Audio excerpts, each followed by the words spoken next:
Bonjour à toutes et à tous et bienvenue dans l'espace d'entretien, votre rendez-vous d'analyse et de réflexion politique sur Congo Monde Web TV et l'ensemble de nos médias partenaires et sur l'ensemble de nos plateformes. Je suis Junior Ngandou. Aujourd'hui, nous mettons les caps sur un sujet brûlant, le pacte social proposé par la CENCO et l'ECC, sauvetage national ou piège politique. Est-ce une planche des saluts pour la RDC ou une manœuvre politique aux conséquences imprévisibles? Pour en parler, nous avons l'honneur de recevoir un invité des marques, le professeur Pierre-Félix Kandolo. Il est avocat au barreau du Haut-Katanga, il est avocat près la Cour pénale internationale, il est également avocat près la Cour africaine des droits de l'homme et des peuples.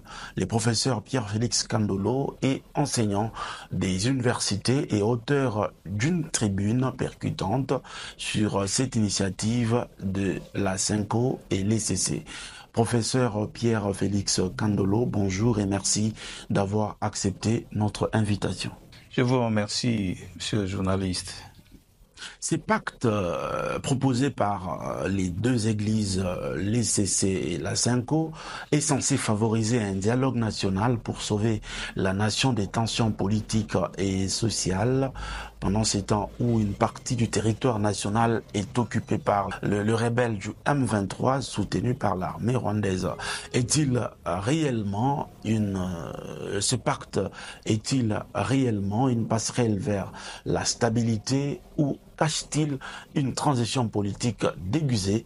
Le professeur Pierre-Félix Kandolo nous donne son analyse lucide et sans concession en soulevant des interrogations majeures sur l'avenir démocratique de la République démocratique du Congo. Restez avec nous, c'est un échange à ne pas manquer. Professeur Pierre-Félix Kandolo, qu'est-ce qui, selon vous, a motivé la CENCO et l'ECC à proposer ces pactes sociaux à ces moments précis? Merci pour la question. Je voudrais d'abord commencer par remercier Congo Monde qui m'a invité à cette émission et saluer les auditeurs de cette chaîne, tous ceux qui vont nous suivre de par le monde et dans notre pays. Je voudrais saluer chacun et chacune là où ils nous écoutent en ce moment. Je pense que l'initiative n'est pas du tout mauvaise. Je réfléchis comme tout analyste, comme tout citoyen, pour dire que si l'initiative n'est pas mauvaise, mais les débouchés risquent de préjudicier l'avenir de tout un peuple, l'avenir de notre pays. Je suis en train de voir comment on peut commencer avec une bonne foi, mais pour arriver à la fin, on n'aura pas les résultats qu'il faut avoir pour faire marcher le pays. Je suis en train de croire que ça risque beaucoup plus de bloquer le pays que de le faire avancer. Voilà pourquoi je suis un peu éloigné de l'initiative. Je vois avec un peu un mauvais œil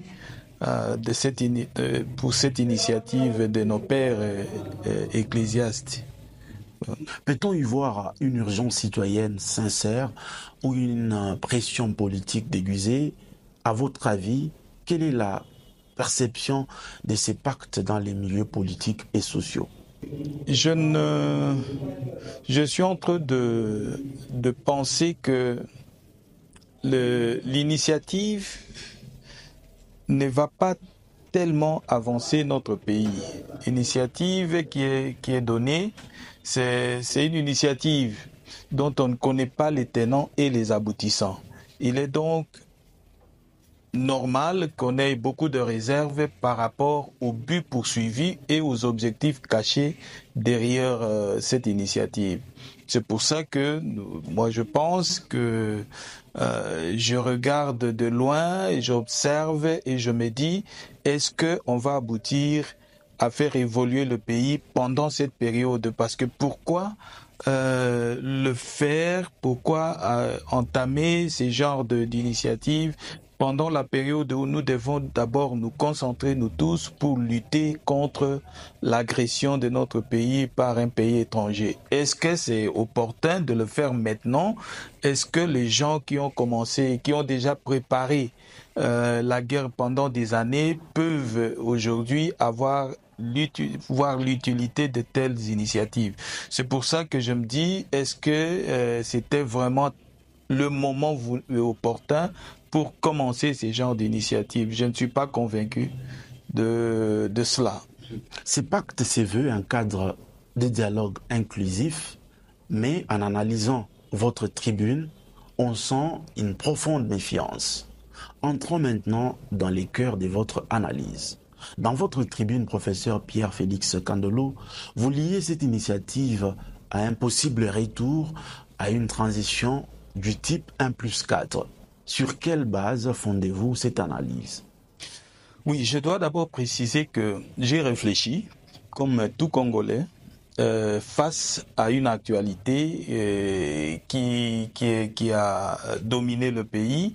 L'actualité vient de personnalités très connues, très responsables, des personnalités à l'égard desquelles on a confiance.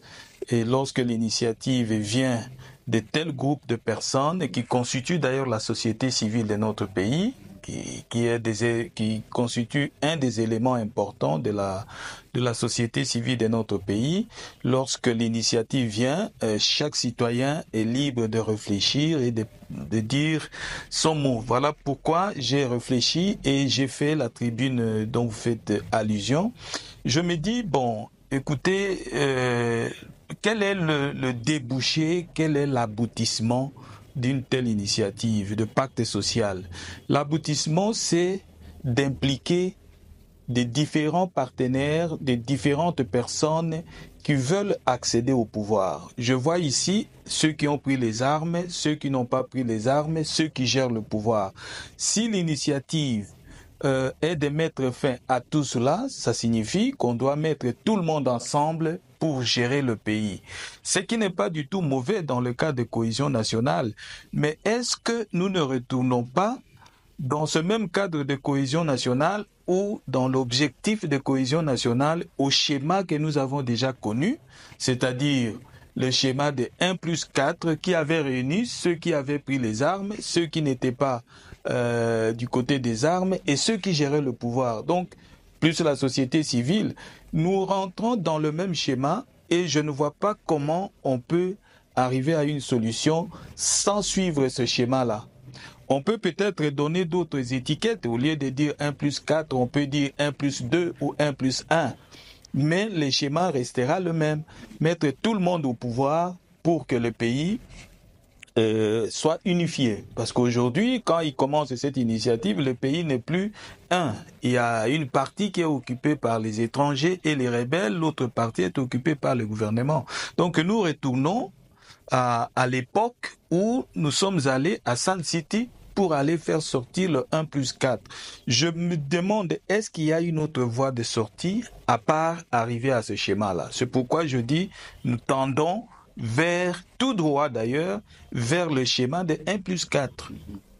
Vous parlez d'une cohérence hypocrite entre ceux qui refusent la révision constitutionnelle mais qui soutiennent les négociations. Pouvez-vous clarifier ces paradoxes? Oui, je qualifie de l'hypocrisie politique et parfois nationale le fait d'avoir refusé ou de continuer à refuser de réviser la Constitution et de solliciter les négociations ou d'appuyer les personnes qui prennent des armes contre le pays. Je me dis, est-ce que si nous allons dans les négociations et qu'un accord soit dégagé, cet accord ne va-t-il pas entamer les textes, les dispositions constitutionnelles?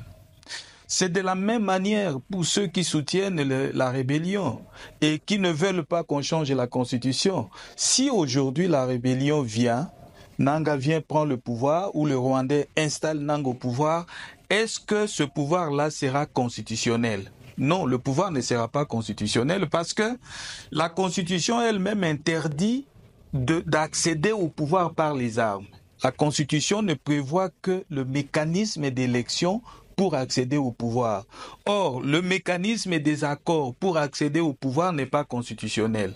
Le mécanisme des armes pour accéder au pouvoir n'est pas constitutionnel. Et je pense que il est donc diamétralement opposé pour un citoyen de dire moi je refuse la Constitution mais je suis d'accord avec je refuse la révision de la Constitution mais je suis d'accord avec les accords politiques, je suis d'accord avec la rébellion, que la rébellion vienne prendre le pouvoir. Mais comment on peut accéder au pouvoir sans entamer la Constitution?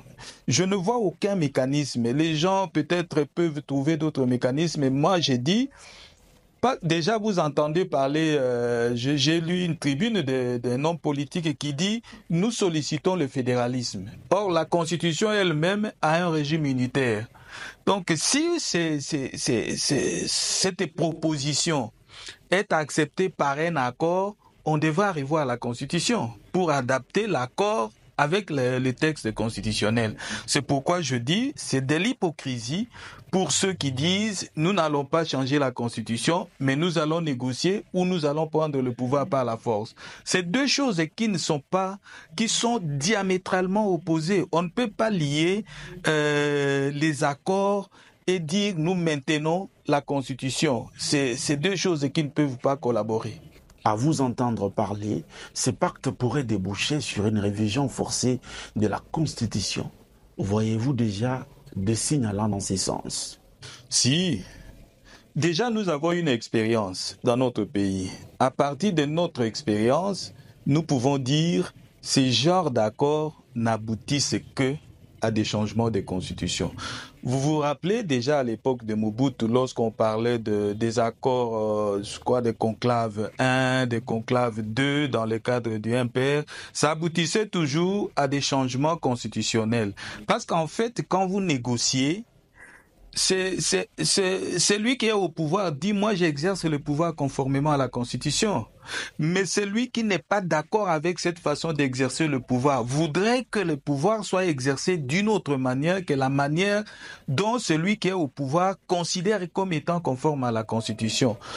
Les conséquences, c'est que nous accordons sur tel point. Ces points-là ne sont pas conformes avec la Constitution. Nous devons réviser la Constitution. C'est comme ça que vous avez vu dans la période de transition de Mobutu, on est allé de changement de Constitution à changement de Constitution. On a appelé ça des révisions, on les a appelés des révisions constitutionnelles, mais nous sommes allés à plusieurs constitutions parce qu'il y avait plusieurs accords, plusieurs négociations.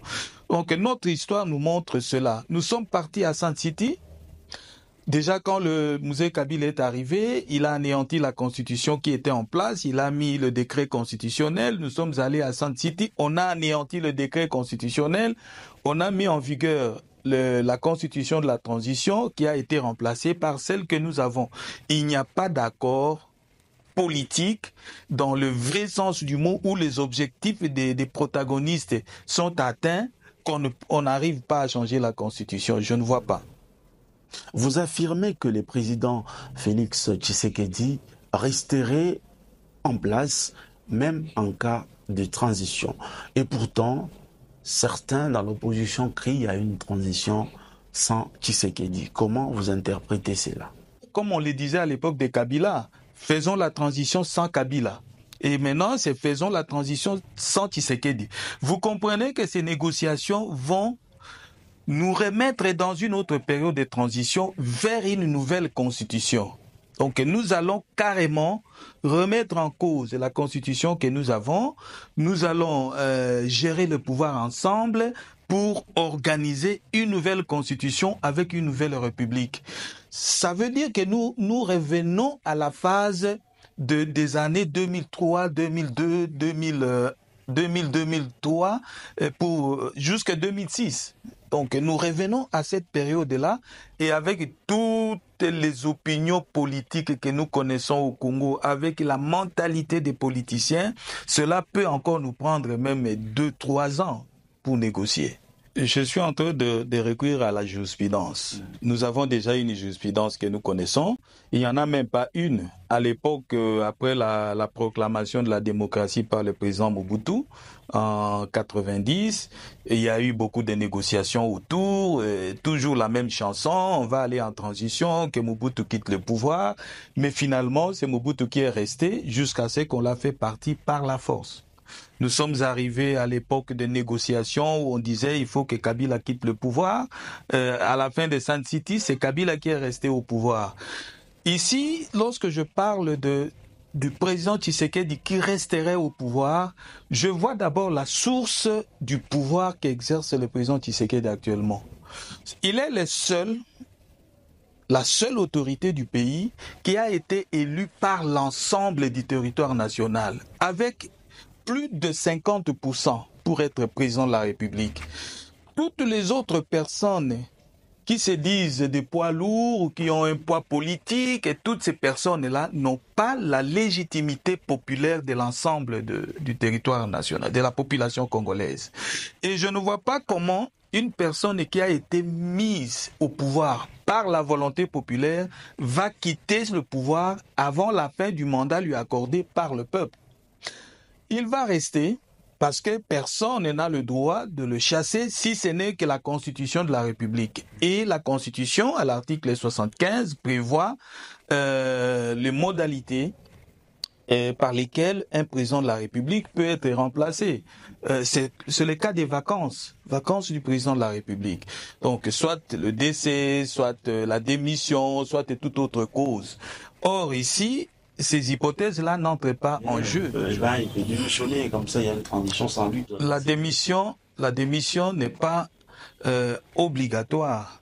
La démission, c'est un acte de volonté unilatérale. Donc c'est le président lui-même qui décide, qui voit pour des considérations personnelles, qui peut décider de dire j'arrête, je quitte le pouvoir ou pas. Mais ce n'est pas par des chansons populaires.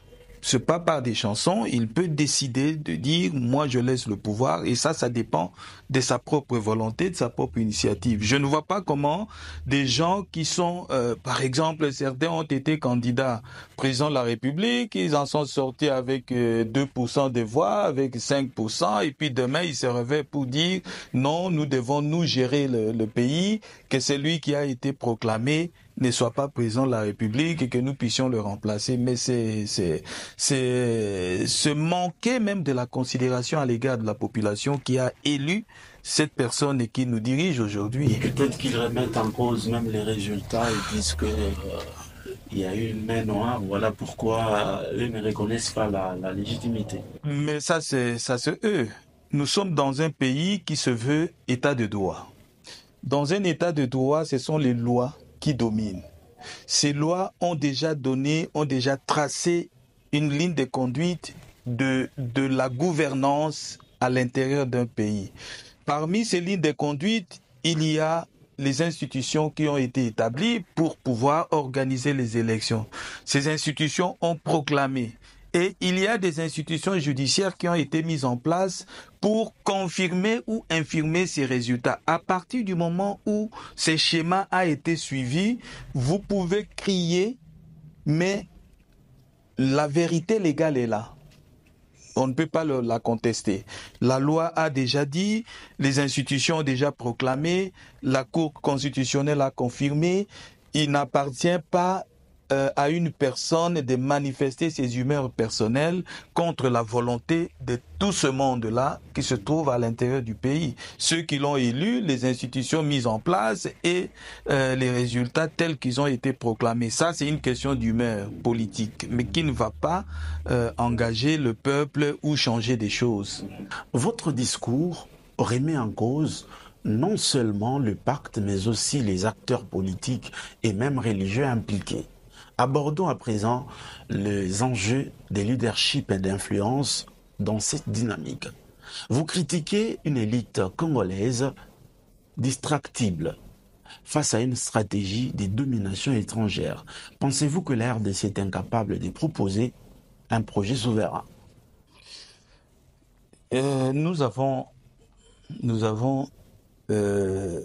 des intellectuels dans notre pays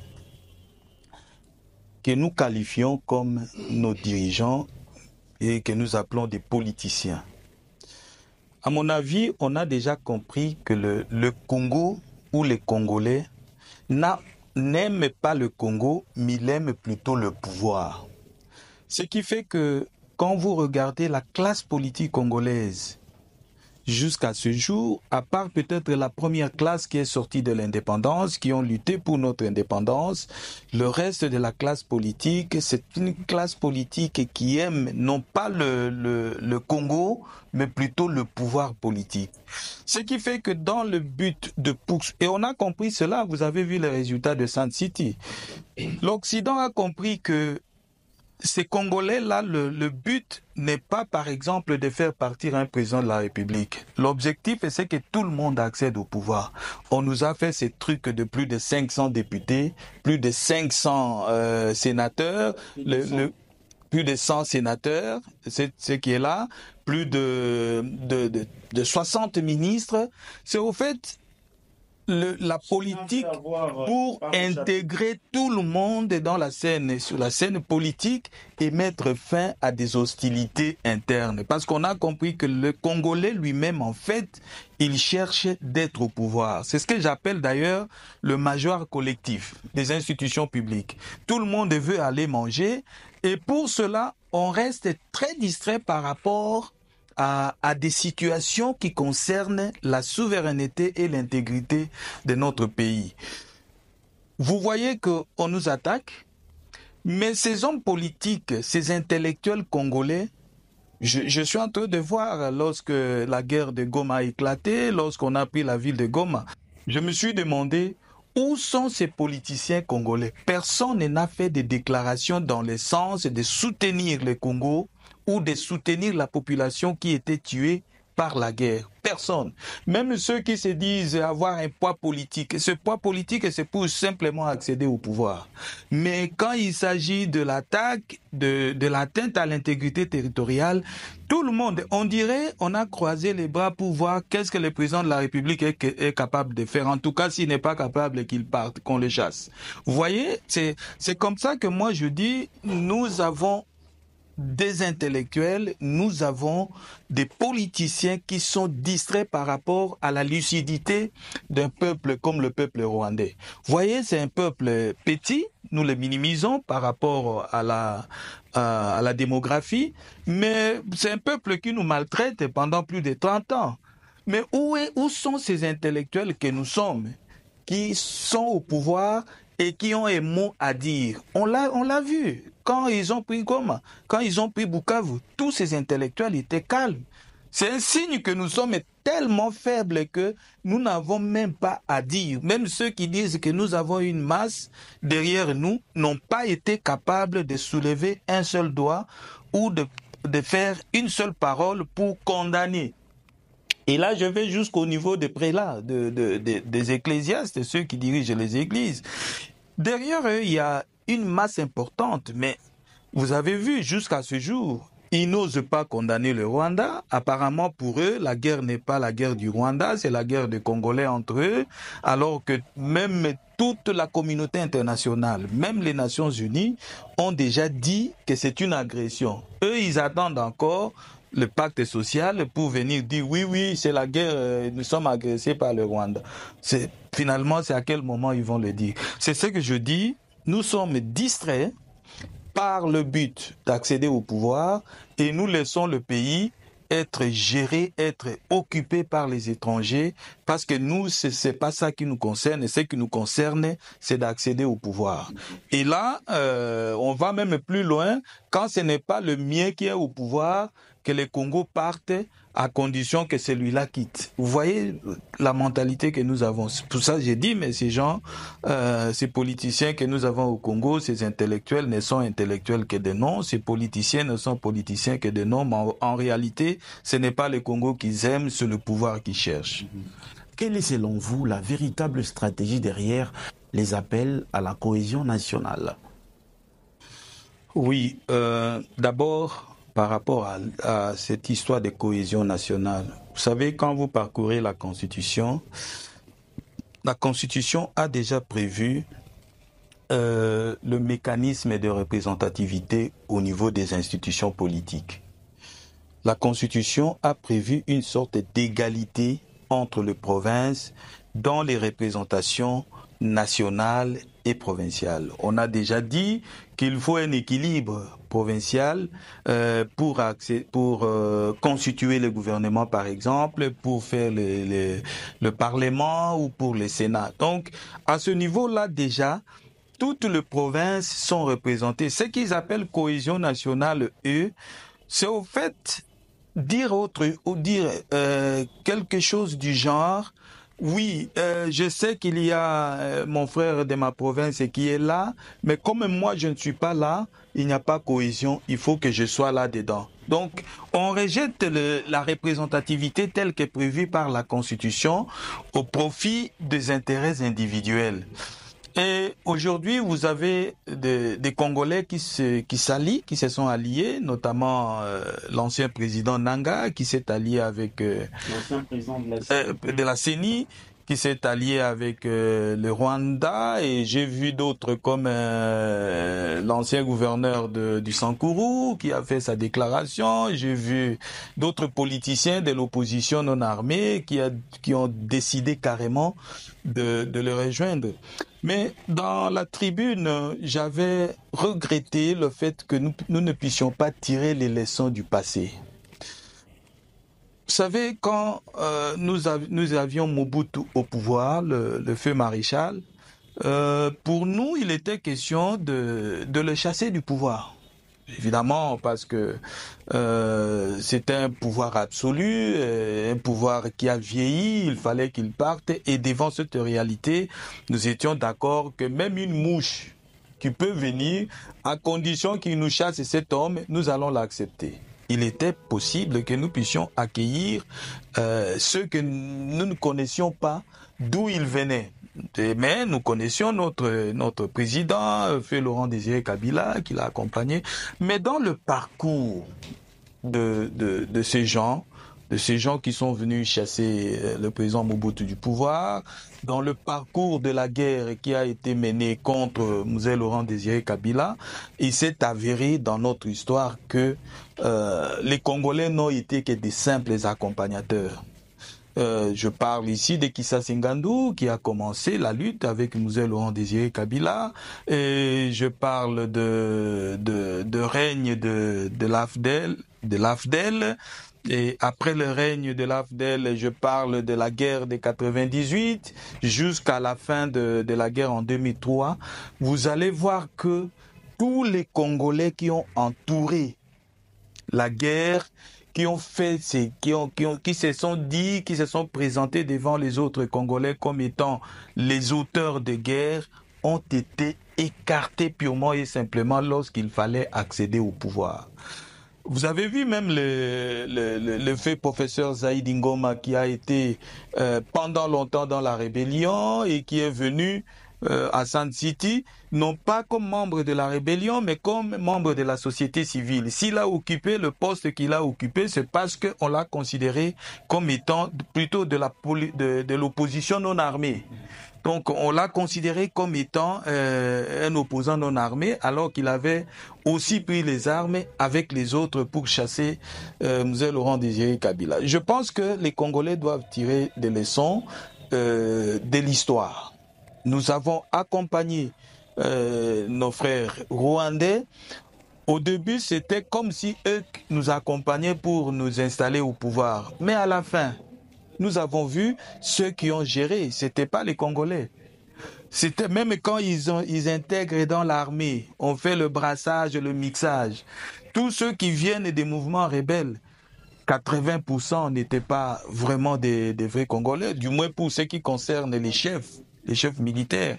Donc, je suis en train de réfléchir, je me dis, est-ce qu'on ne retombe pas dans les mêmes erreurs du passé ? Et le président l'ancien président de la CENI, n'est-il pas tombé dans le piège du passé? Parce que je le vois venir, il peut venir jusqu'où il veut, mais à un certain moment, on va lui dire, vous ne pesez pas parce que je ne vois pas l'armée qu'il a, je ne vois pas les moyens qu'il a investis, je ne vois pas le pouvoir qu'il a pour dominer sur les autres. C'est plutôt les autres qui vont dominer sur lui et à un moment donné, on va l'écarter pour laisser les autres, surtout à la fin de ce pacte social et s'il aura lieu. Donc on va écarter nos frères pour finalement laisser les autres revenir encore dans la colonisation comme ils avaient colonisé depuis l'entrée de M. Laurent Désiré Kabila. Cette lecture suscite bien de réactions. Mais pour finir, regardons vers l'avenir. Que préconisez-vous? Si ce pacte est une impasse, quelle voie réaliste préconisez-vous pour sortir de l'impasse politique actuelle? Il est difficile que je dise que négocier est une mauvaise chose. Je ne peux pas dire ça même si je ne suis pas politicien. Je sais que les arrangements à l'amiable, je sais que le règlement pacifique des différends existe en droit, même en droit international. On veut toujours que les différends soient réglés de manière amiable, de manière pacifique. Ça, je suis tout à fait d'accord, mais le problème va se poser au niveau de cahier de charge. Comment nous pouvons arriver à nous imposer pour que ce que les autres sollicitent de force soit anéanti et que notre État puisse continuer à exister sans la contrainte extérieure, sans la contrainte des armes. Parce que si nous continuons à faire ces genres de négociations, elles sont fragiles et vous avez vu ce que le Saint-Tite a apporté. Ce sont des négociations tout à fait fragiles. À un moment donné, les gens qui ne seront pas au pouvoir vont se dire nous rentrons encore, nous prenons les armes parce que c'est cette voie-là qui permet d'accéder facilement au pouvoir. Alors moi j'ai la crainte, je me dis, est-ce qu'il faut encore qu'on négocie de cette façon-là? C'est vrai que je ne suis pas d'accord avec ces genres de négociations. Moi, je pense que la seule manière pour moi de voir les choses, c'est que nous devons avoir une force militaire réelle qui doit protéger notre pays, qui doit sauvegarder l'unité nationale, qui doit sécuriser les frontières de la République. C'est de cette façon que nous allons nous imposer vis-à-vis de l'extérieur. Mais toutes ces négociations-là ne vont aboutir qu'à accéder au pouvoir et puis les mécontents vont rentrer prendre les armes et puis nous allons faire depuis 1960 cette rotation de ceux qui sont au pouvoir, ceux qui ne sont pas d'accord, qui prennent les armes. C'est depuis la veille de l'indépendance que nous avons commencé ces genres de situations. Bon, lorsque le président Mobutu a pris le pouvoir, il a essayé quand même de faire face à ces genres de rébellions. Il les a matés et il est resté. Le pays s'est stabilisé pendant son règne parce que il a compris que les négociations n'aboutissent à rien. Quand vous intégrez ceux qui négocient, les autres qui ne sont pas d'accord, qui ne vont pas bénéficier des fruits de ces négociations, vont rentrer prendre les armes. Et c'est le cas de CNDP, c'est le cas d'M23 aujourd'hui. Donc ce sont les mécontents qui se disent nous ne gérons pas le pays comme nous le voulions, nous avons été oubliés, nous devons reprendre les armes pour accéder au pouvoir. C'est une mauvaise voie. Malheureusement, c'est ça qui est apparemment accepté par certains politiciens de notre pays. Quel rôle doivent jouer les intellectuels, les jeunes, la société civile dans cette phase?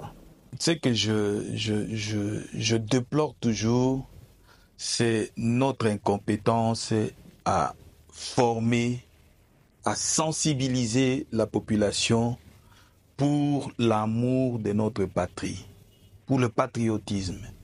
Le rôle des intellectuels, c'est d'amener la population, d'amener la communauté à aimer son propre pays. Le rôle de la société civile, c'est pourquoi on l'appelle société civile. C'est des personnes qui sont avec la population de base. Donc ce sont ces personnes qui doivent jouer un rôle assez important pour que la population comprenne la valeur de la patrie, pour que la population comprenne la valeur d'une nation. Quand la guerre surgit ici, c'est à peine qu'on lit les communiqués de la société civile qui condamne. C'est à peine qu'on attend les déclarations de la société civile qui condamne, à part ceux qui sont liés, par exemple, qui ont des rapprochements avec le pouvoir, mais les autres sont apparemment d'accord que la situation puisse perdurer jusqu'à ce que le pouvoir va accepter de les intégrer. Il y a une façon de faire la pression au pouvoir sans pour autant prendre les armes, sans pour autant soutenir ceux qui prennent les armes. À l'Occident, quand on fait la pression à un pouvoir politique, il n'y a personne qui prend les armes. Personne ne prend les armes pour faire pression à Macron. Personne ne prend les armes pour faire pression à Trump. Donc, on a déjà instauré un système où la population prend les choses en main, manifeste dans les rues et amène le pouvoir. Les réclamations répétées et consécutives à ce qui ne marche pas font que le pouvoir peut changer. Mais si nous croisons les bras, nous regardons seulement les politiciens, nous regardons seulement ceux qui prennent les armes, en fait, nous nous condamnons nous-mêmes à être gérés par des gens qui ont une philosophie de sous-développement au lieu de chercher les gens qui ont la philosophie du développement de notre pays. Quel modèle de gouvernance pourrait émerger à l'issue de ces processus ? Le processus de pacte social, c'est ça.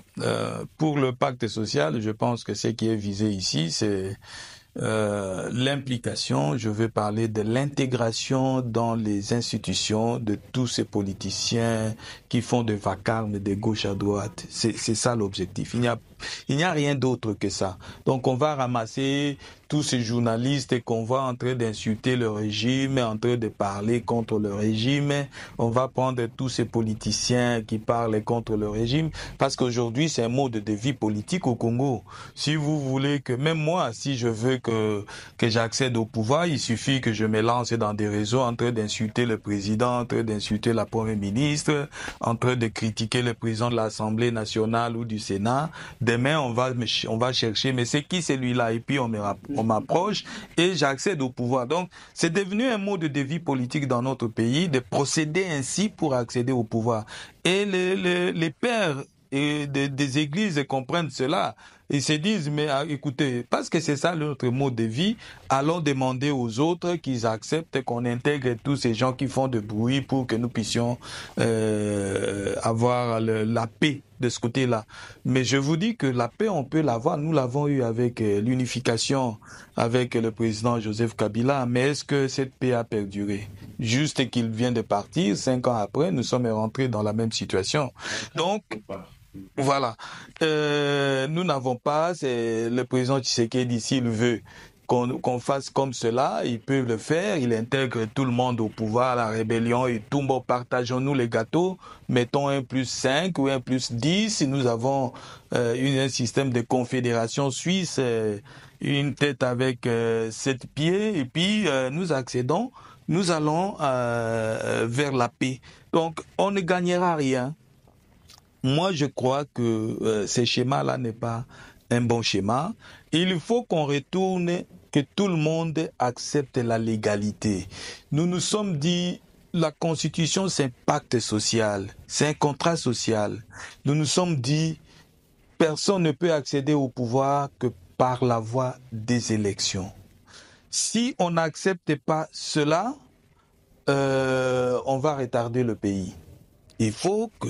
Je suis d'accord qu'on fasse la pression pour dire, bon, écoutez, qu'on ne touche pas les dispositions intangibles de la Constitution, mais on ne change pas le problème de mandat, qu'on ne change pas le régime politique. Gardons notre Constitution, je peux être d'accord avec ça, que d'aller chercher les gens pour venir négocier. Et puis maintenant, ils sont dans d'autres façons de négocier. Hein. Nous voulons ça, nous voulons ceci.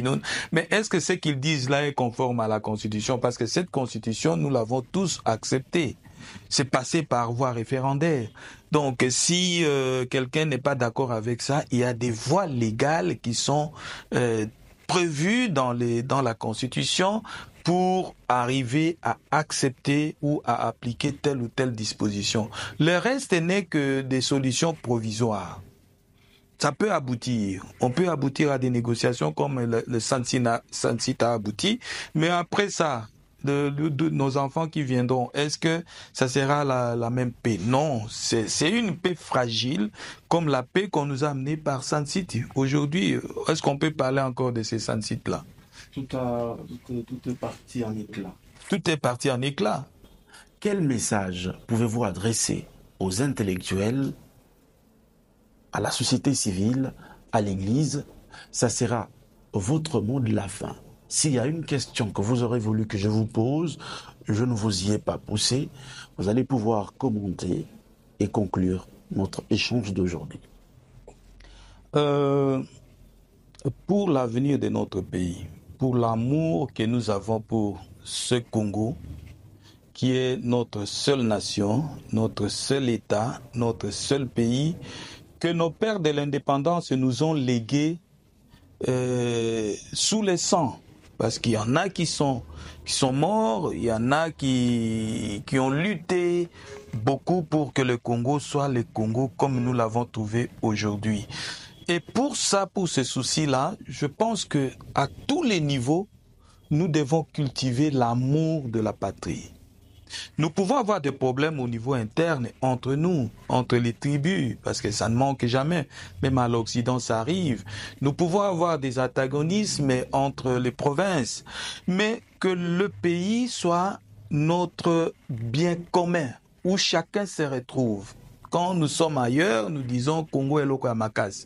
C'est parce que nous aimons le Congo. Et quand il faut marcher, on marche avec le drapeau du Congo pour montrer, après tout, c'est notre pays, même si aujourd'hui nous apparaissons faibles. Donc j'appelle toute la communauté, en commençant par les églises et les membres de la société. Ils ont un grand rôle à jouer, la société civile. Un grand rôle à jouer parce que ce sont des personnalités qui sont en contact avec une grande partie de la masse congolaise, de la population congolaise. Le mot qu'ils disent, les propos qui sortent de leur bouche influencent soit négativement, soit positivement les citoyens. Et dans l'amour de la patrie, ils doivent cultiver cela dans les églises, dans les rencontres. Nous, les intellectuels, mêmement, nous devons jouer le même rôle. Parce que nous constituons le phare de la société tout entière. Lorsqu'on appelle quelqu'un intellectuel, c'est un modèle. C'est quelqu'un à suivre dans la société. Nous avons un rôle à jouer dans cette société congolaise. Si nous voyons le patriotisme avant tout le monde, si nous voyons le Congo avant toute chose, nous allons avancer. Les intérêts partisans, les intérêts personnels peuvent être écartés au profit de l'unité nationale. Cette unité que Patrice Emery Lumumba nous a léguée, cette unité que les pères de l'indépendance nous ont laissée, nous n'avons pas le droit de pouvoir l'émietter, de pouvoir la remettre en cause, parce que nous devons accéder au pouvoir, parce que nous devons chasser tel du pouvoir, parce que je dois remplacer telle ou telle autre personne. Je pense que ensemble nous pouvons mieux faire. Nous sommes convoités, notre terre est convoitée, mais nous avons des leaders politiques qui ne nous permettent pas d'avancer. Et le message à ces leaders, c'est de comprendre que nous sommes humiliés à cause d'eux, les leaders politiques. Si le Congo est humilié aujourd'hui, c'est parce que nous n'avons pas une classe politique. Et au niveau de l'Occident, on comprend que ce pays-là n'est pays que parce qu'il a des richesses. Mais les gens qui animent, les personnes qui doivent orienter la population, les politiciens ne sont pas des bons politiciens. C'est une classe politique pourrie dans l'ensemble. Il faut donc revisiter la classe politique, il faut que la classe politique se prenne en charge parce que de toute façon, ils ont fait ça une carrière. Ils ont fait de la politique une profession. Apparemment, quand vous les mettez à côté, ils commencent à insulter. Il faut qu'ils soient dans le majoire pour qu'ils puissent dire le bien du Congo. C'est pas comme ça que nous devons nous comporter. Nous devons, qu'on soit en dehors du pouvoir ou à l'intérieur du pouvoir, nous devons accepter que c'est notre pays, nous devons le faire avancer. Parce qu'après tout, c'est nous tous qui sommes insultés. Vous voyez, quand on injurie les Congolais, on ne choisit pas qui insulter.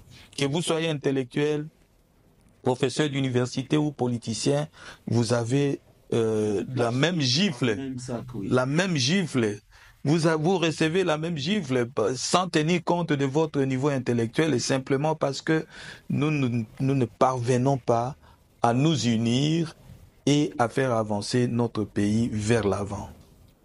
Merci professeur Pierre-Félix Kandolo pour vos analyses franches et vos éclairages précieux. Le débat est loin d'être clos, mais il est essentiel de confronter les idées pour permettre à l'opinion publique de mieux comprendre les enjeux profonds derrière les discours politiques et religieux. Et ces débats sur les pactes sociaux initiés par les églises ne fait que commencer.